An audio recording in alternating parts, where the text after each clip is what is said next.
வயிற்றிலிருந்து வந்து இந்த தசைகளில் வந்து அதில் வந்து இருக்குது ஒரிஜினேட்டர் பிரெயினில் இருந்து வர்றது, மற்றது அதில் இருந்து ஒரிஜினேட்டர், மற்றது கோஆர்டினேட்டர், வைப்ரேட்டர், ரெகுலேட்டர், மாடுலேட்டர் எல்லாம் இருக்கின்றது. அப்போ இதெல்லாம் வந்து தொண்டைக்கு குரல் நான்கு வருகின்றது. அப்புறம் உதட்டுக்கு வந்தால் அன்னம் இதில் இருக்கிறது. இதில் பிரெயினில் ஸ்ட்ரோக் வந்தால் ஸ்பீச் போயிடும். ரெஸ்பிரேட்டரி மசில்ஸ் பேரலைஸ்டான ஸ்பீச் போயிடும். வோக்கல் கோட்டில் ஒரு இன்ஃபெக்ஷன் வந்தாலே எங்களுக்கு குரல் கேரி ஸ்பீச் போகுது. நாக்கு உதடு பல்லு போனால் சொல்லு போச்சு. 6 இடங்கள் சொல்கிறார் உற்பத்தி. இது மெடிக்கல் சயின்ஸில் கூட இல்லை, அவ்வளோ அற்புதமாக நன்னூலில் சொல்லிடுறார். உந்தி முதலா முந்து வழி தோன்றி என்ற பாடலில் அருமையாக இந்த வாக்கு எப்படி தோன்றுகின்றது, எங்கே இருந்து வருகின்றதுன்றதை பற்றியெல்லாம் சொல்லுகின்றார்.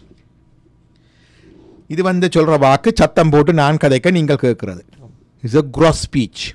அதானே நடக்குது. அது சொல்கிறது வைகரி. வைகரி வைகரி. இதே மாதிரியாக இந்த வைகரி என்ற இதுக்கு வேற முதல் இந்த வாக்கு வந்து அதுக்கு முந்தின நிலை ஒன்று இருக்கிறது. அதை சொல்லுவார்கள் மத்திமை. அதை சொல்லுவார்கள் மத்திமை. இந்த மத்திமை என்ற இடத்திலே வாக்கு வருகின்ற பொழுது சொல்லுவார்கள் அது வந்து வெளியில் வரையில. இப்போ நான் உங்களோட கதைச்சு கொண்டிருக்கிறேன், என்னுடைய மனசுக்குள்ளே ஓடிக்கொண்டிருக்குது. அப்போ நான் என்ன கதைக்க போகிறேன்றது உள்ளுக்கு எனக்கு கேட்குதல்லோ. I can hear that within me, but you cannot hear. That is மத்திமை. That is மத்திமை. அப்படி கதைக்கிறதுக்கு முதல் எனக்கு தெரிய முதலே உள்ளுக்கு சாடையா தெரியும், முழுக்க தெரியாது. What I am going to செல்ன்றது எனக்கு கொஞ்சம் தெரியுது, கொஞ்சம் தெரியல. அதுக்கு முதல் இதுக்கு ஃபார்மேஷனை சொல்கிறேன். தட்ஸ் பஷந்தி. சொல்லுவார்கள் மயில் முட்டைக்குள்ள மயில் குஞ்சு இருக்குமா, அதுக்குள்ள அந்த வண்ணம் எப்படி கலந்து போயிருக்கோ அது முதலாக இருக்குமா, அது பஷந்தி. அதுக்கு முந்தி இருக்கிற வார்த்தை சூச்சுமை அல்லது பறை வாக்கு, அது தெரியாது. இதுதான் 4 வகையான வாக்கு. சூக்குமை என்றால் வெளிமக்கு கூட தெரியாமல் வெளிப்படாமல் இருக்கிற நிலையில் வாக்கு. பஷந்தி வெளிப்பட தொடங்குது. இது மூலாதாரத்திலிருந்து தான் தொடங்குறதாம். இப்போ பஷந்தி வந்து அப்படியே சூக்குமை மூலாதாரத்திலிருந்து மேலே வர பஷந்தி வரைக்குள்ள ஜாடையாக தெரியுது என்ன சொல்ல போகிறேன்னு, என்னத்தை பற்றி கதைக்க போகிறேன்னு ஒரு vague visualisation of my speech to come எனக்கு தெரியுது. மத்திமை எனக்கு தெரியுது, ஆனால் உங்களுக்கு தெரியாது. வைகரி நான் சொல்லுறேன்னு உங்களுக்கு தெரியுது, நீங்கள் கேட்குறீங்க. இதுதான் 4 ஸ்பீச்சஸ். இதில் யோகிகள் ஞானிகள் எங்களுக்கு வந்து இப்போ நான் சொன்னா தான் உங்களுக்கு கேட்கும், நீங்கள் சொன்னா தான் எனக்கு கேட்கும். நீங்கள் இதில் வானொலிக்கு முன்னால் இருந்து கொண்டு இந்த இதுக்கு முன்னால் இருந்து கொண்டு மனதில் கேள்வியை நினைச்சுக்கொண்டு லம்போதரன் எங்க பாப்பம் சொல்லுங்க மனதுக்கு நினைச்சால் எனக்கு தெரியாது. Because I don't have the power to perceive your மத்திமா ஸ்பீச். அது சில பேருக்கு உண்டு. அவர்கள் சில பேர் ஞானிகள், சில பேர் யோகிகள், சில பேர் சைக்கிக் ரீடிங். நாட் ஞானிகளும் இல்லை யோகிகளும் இல்லை, சும்மா பார்த்து சொல்கிறது சைக்கிக் ரீடிங். ஆனால் எல்லா ஞானிகளுக்கும் யோகிகளுக்கும் அது கிடையாது. விவேகானந்தர் ஒரு முறை அவர் ட்ராவல் பண்ணி கொண்டிருக்கிற பொழுது அவருடைய தாயார் உடல்நலத்தை பற்றி கவலைப்பட்டார். ஒரு இடத்துல போய் இப்படி அருள்வாக்கு சொல்லவுடன் கேட்க அவன் அவருடைய பற்றி சொல்லி உனக்கு கடிதம் வரும் என்று சொல்லுகின்றார். அதே மாதிரி அவருக்கு வருகிறது. இது விவேகானந்தர். அதுக்காக விவேகானந்தர் ஞானி இல்லை என்று இல்லை, அவருக்கு அருள்வாக்கு சொன்னவர் ஞானி என்றும் இல்லை. So it doesn't have any correlation with their spiritual state. But it comes as a siddhi, a power for some of the spiritually advanced souls. இது மத்திமையில் வரும். மத்திமை அது உங்களுக்கு தெரிகிறத அவர் சொல்லுவார்.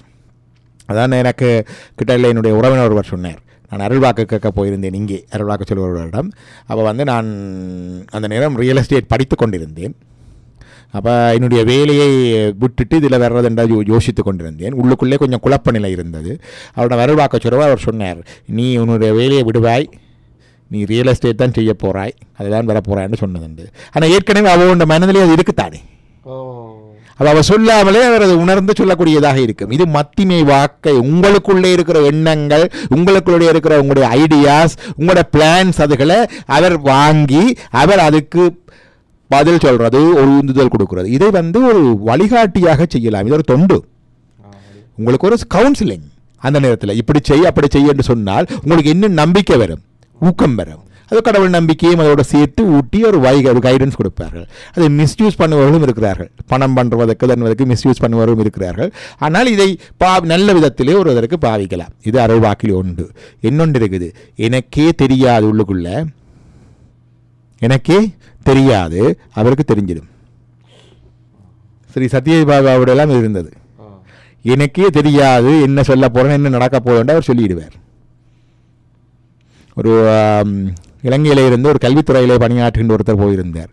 அமர்ந்திருந்த பொழுது அப்படி வரிசையிலே பாபா வந்து கொண்டிருக்கிறார். இவர்களுக்கு முன்னாலே சற்று மினக்கட்ட பக்கத்தில் இருந்தவர் பாபாக்கு அவர் அறிமுகப்படுத்துகிறார். அந்த நேரம் நான் நினைக்கிறேன் டிஸ்ட்ரிக்ட் எஜுகேஷன் சம்திங் அந்த அவருடைய டைட்டிலை சொல்லி அறிமுகப்படுத்த பாபா திருப்பி நோ என்று சொல்லி அவருக்கு கரெக்ட் பண்ணி அதுக்கு அடுத்த லெவலில் இருக்கிற பதவியை சொல்லி என்று சொல்லி அவர் அறிமுகப்படுத்தி போட்டு போட்டார். இவர் இங்கே வர அவருக்கு ஒரு மோஷன் அங்கே இருக்குது, இவருக்கே தெரியாது. பார்த்தீர்களா? இதெல்லாம் வாக்குகளை அது வர்றதுக்கு முந்தியே கண்டுபிடிக்கிறது. ஆகவே இவர் இப்படி வந்த பிறகு இவர் ஆற்றப் போகின்ற கதைகள் இதுகள் எல்லாம் இங்கே முதலே வந்துடும். இதுதான் அந்த நிலைமை. அவனுடைய இதை அருள் வாக்கு சொல்லுபவர்கள் எல்லாம் அருளாளர்கள் அல்ல. அருளாளர்கள் எல்லாரும் அருள் வாக்கு சொல்வதில்லை. இது எப்படி வாய்க்குது? இது இது இது ஒரு சில பேருக்கு பிறப்பிலேயே வந்துடுது, சில பேருக்கு ஆக்சிடென்ட்லாம் இடையில வருது. நம்புங்கள் நாராயணன் இருந்தார். நம்புங்கள் நாராயணன் வந்து பெரிய ஒரு தொழிலதிபர், மில் வைத்திருந்தார், இந்தியாவில் இருந்தவர். இப்போவும் இருக்கின்றார் தான் நினைக்கிறேன், தெரியவில்லை. அவர் ஒரு முறை அந்த மில்லிலே பெல்ட்டை இழுத்து மாட்டுகின்ற பொழுது விழுந்து தலையிலே அடிபட்டு தலைக்காயம்பட்டு வைத்தியசாலையில் இருந்தார்.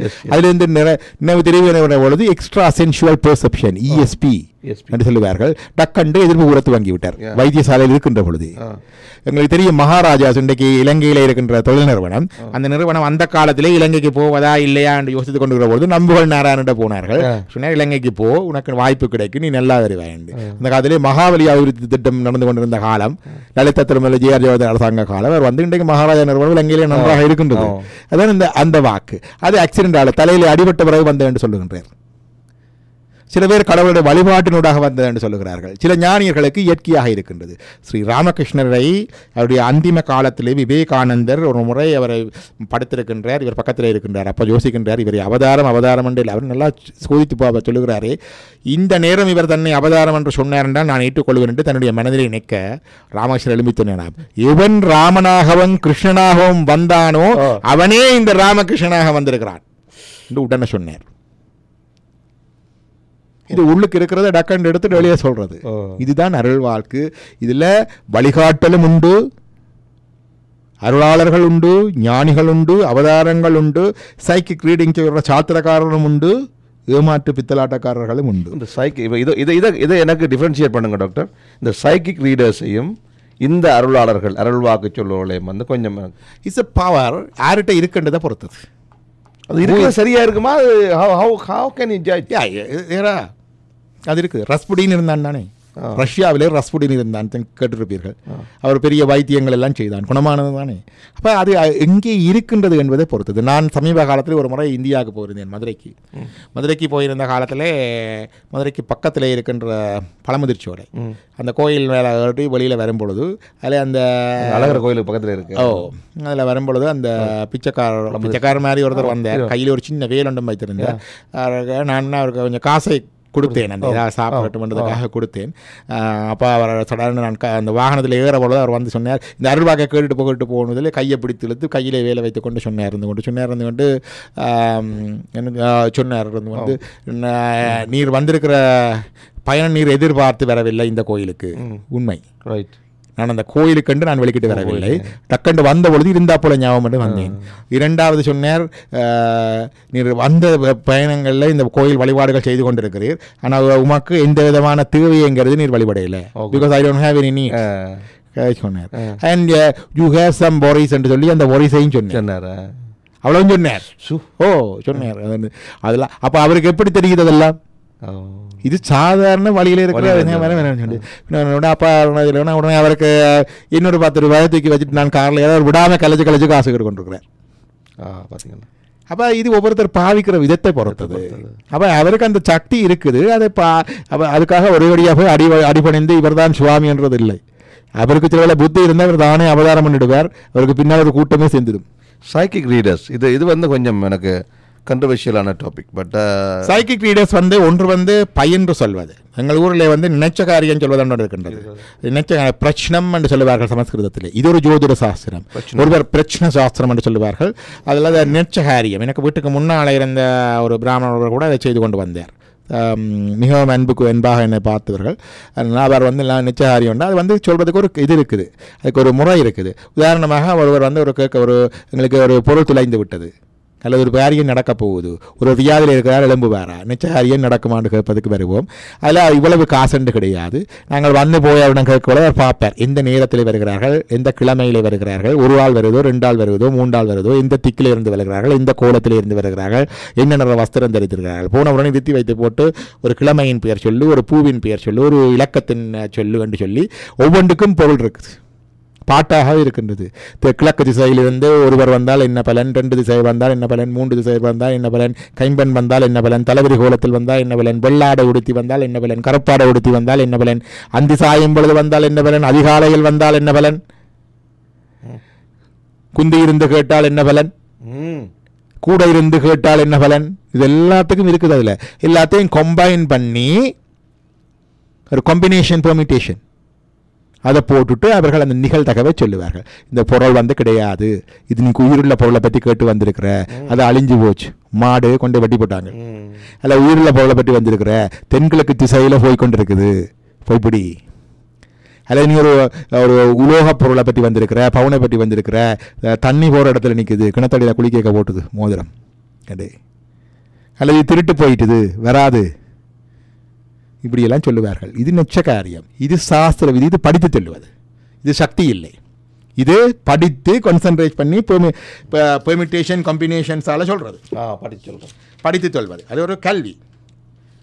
இப்போ இந்த சின்ன சின்ன ஆலயங்களில் கலையாடி சொல்கிறது இருக்கோ, அதுவும் இருக்கிறது. கலையாடி சொல்வதிலே சில அது நேரம் அரை வாக்கு வருவது உண்டு.